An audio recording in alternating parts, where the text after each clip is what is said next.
If you need to request a refund from Kayak, follow these steps to ensure a smooth process.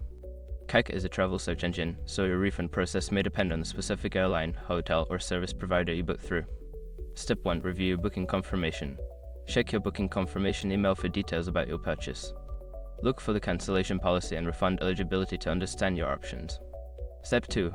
Visit the Kayak website. Go to the Kayak website and navigate to the customer support section.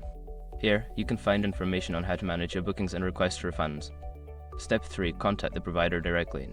Since Kayak acts as a search engine, you may need to contact the airline, hotel, or service provider directly for refund requests.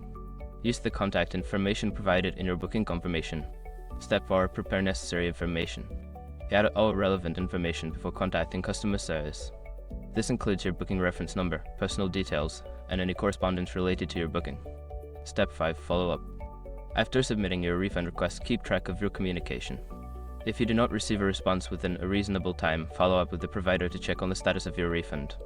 In conclusion, obtaining a refund through Kayak involves understanding the policies of the service provider you booked with and following the appropriate steps to ensure your request is processed.